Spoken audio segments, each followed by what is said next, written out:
ദൃഷ്ടി ചൂടുള്ള വാർത്തയിലേക്ക് ഏവർക്കും സ്വാഗതം. 3, 2, 1, 0. പണം വേണ്ട, നിമിഷപ്രിയയ്ക്ക് വധശിക്ഷ മതി. കേന്ദ്ര സംസ്ഥാന സർക്കാരുകൾ കാന്തപുരം അബൂബക്കർ മുസലിയാർ, എം.എ. യൂസഫ് അലി, ബോബി ചെമ്മണ്ണൂർ അങ്ങനെ നിമിഷപ്രിയയുടെ ജീവൻ രക്ഷിക്കാൻ സഹായവുമായി മുന്നിട്ടിറങ്ങിയ എല്ലാവരുടെയും പ്രതീക്ഷകൾക്ക് മങ്ങലേൽപ്പിക്കുന്ന റിപ്പോർട്ടുകളാണ് ഇപ്പോൾ പുറത്തുവരുന്നത്. നിമിഷപ്രിയയുടെ വധശിക്ഷ നീട്ടിവെച്ചപ്പോൾ അനുനയ ചർച്ചകൾക്ക് കൂടുതൽ സമയം ലഭിക്കുമെന്നും ആശ്വാസകരമായ തീരുമാനമുണ്ടാകുമെന്നുമായിരുന്നു ഏവരുടെയും പ്രതീക്ഷ.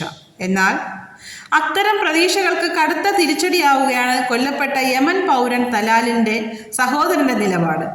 നിമിഷപ്രിയയ്ക്ക് മാപ്പ് നൽകാൻ തയ്യാറല്ലെന്ന കടുത്ത തീരുമാനത്തിലാണ് സഹോദരൻ എന്നാണ് വിവരം.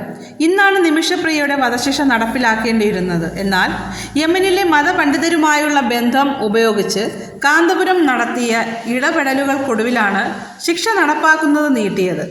പുതിയ തീയതി ഇതുവരെ പ്രഖ്യാപിച്ചിട്ടില്ല. തലാലിൻ്റെ കുടുംബവുമായി മതപണ്ഡിതർ അടക്കമുള്ളവർ ചർച്ച തുടരുകയാണ്. ദയാധനമായ 8.5 കോടി രൂപ സ്വീകരിച്ച് നിമിഷപ്രിയയ്ക്ക് കുടുംബം മാപ്പ് നൽകിയാൽ മാത്രമാണ് വധശിക്ഷയിൽ നിന്ന് രക്ഷപ്പെടാൻ സാധിക്കുക. എന്നാൽ തലാലിൻ്റെ കുടുംബത്തിലെ ചിലർക്ക് മാത്രമാണ് നിമിഷയ്ക്ക് മാപ്പ് നൽകുന്നതിനോട് യോജിപ്പുള്ളത്. തലാലിൻ്റെ സഹോദരൻ അടക്കമുള്ളവർ നിമിഷപ്രിയയ്ക്ക് മാപ്പ് നൽകാൻ സാധിക്കില്ലെന്ന ഉറച്ച നിലപാടിലാണ്. വധശിക്ഷ ഒഴിവാക്കുന്നതുമായി ബന്ധപ്പെട്ട് ഒരു ഒത്തുതീർപ്പിനും താനില്ലെന്നും ദയാധനം വേണ്ടെന്നുമാണ് സഹോദരൻ വ്യക്തമാക്കിയിരിക്കുന്നത്. വൈകിയാലും ശിക്ഷ നടപ്പാക്കും എന്നാണ് പ്രതീക്ഷയെന്നും ഫേസ്ബുക്ക് പങ്കുവച്ച കുറിപ്പിൽ തലാലിൻ്റെ സഹോദരൻ വ്യക്തമാക്കുന്നു. കുടുംബത്തിലെ എല്ലാവരും സമ്മതിക്കാതെ നിമിഷപ്രിയയുടെ മോചനത്തിൽ പ്രതീക്ഷയ്ക്ക് വകയില്ല. വധശിക്ഷ മാറ്റിവെച്ചതായി തങ്ങൾക്ക് ഇതുവരെ അറിയിപ്പൊന്നും ലഭിച്ചിട്ടില്ലെന്നും തലാലിൻ്റെ സഹോദരൻ അബ്ദുൽ ഫത്താഫ് മഹദി പറയുന്നു. പണമടക്കം ഇതുവരെ തങ്ങൾക്ക് മുന്നിൽ വന്നിരിക്കുന്ന ഒരു വാഗ്ദാനവും അംഗീകരിക്കാൻ തയ്യാറല്ലെന്നും വധശിക്ഷ തന്നെയാണ് വേണ്ടതെന്നും മഹദി വ്യക്തമാക്കുന്നു.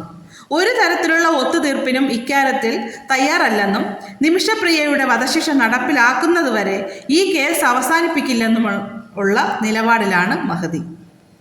അതേസമയം ഇന്നലെ വരെ തലാലിൻ്റെ സഹോദരൻ അനുരഞ്ജനത്തിന് തയ്യാറായിരുന്നുവെന്നും ഇന്നാണ് നിലപാട് മാറ്റിയതെന്നും നിമിഷപ്രിയ ആക്ഷൻ കൗൺസിലർ നേതാവ് സാമുവൽ ജോർജ് പറയുന്നു.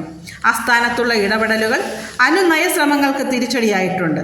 താൻ കുറേ നാളായി തലാലിൻ്റെ കുടുംബവുമായി അനുനയത്തിന് ശ്രമിക്കുന്നു. ഇതുവരെ തലാലിൻ്റെ സഹോദരൻ പരസ്യ പ്രതികരണവുമായി രംഗത്ത് വന്നിട്ടുണ്ടോ എന്നും സാമുവൽ ചോദിക്കുന്നു. ഇതുപോലുള്ള ചൂടുള്ള വാർത്തകൾക്കായി ദൃഷ്ടി ചാനൽ സബ്സ്ക്രൈബ് ചെയ്യുക.